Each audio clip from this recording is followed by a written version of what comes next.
Good morning सांग मैंने आपण समस्त को मोर आ गोटे फ्रेश मिनी व्लॉग को स्वागत। सकाळु जेतेबेले जलखिया बनाइबा गली देखिली रोसई घरे भरपूर मात्रा रे परिवार रही। भाविली टिके मिक्स उपमा बनई देबी आ काम रे लागी पड़ली। आमर होइतिला सुखिला उपमा आ डिम्पली बाई बनईथिली कादुआ उपमा। मु एते काम सारिकी आसलिनी किंतु एपटे देख मैडम कर निद भांगिनी। दिन 9टा हेलानी किंतु जेते डाकिला बेलकू कांदी कुंदी एपट सेपट हेई पुणी थरे सोई पडुची, जम्मा भी उठुनी।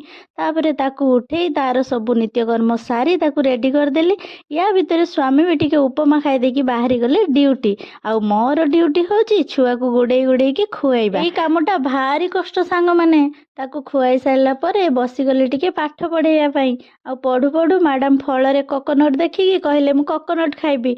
आ तापरे गोटे पइड को हाणी देई सेथिरु पानी बाहर करी पी देलु। आ मा झियो एबे बसिकी ताकू खाउछु। एमती सुंदर सुंदर मिनी ब्लॉग देखिया पई आम चैनल को करंतु सब्सक्राइब। रहिली जय जगन्नाथ।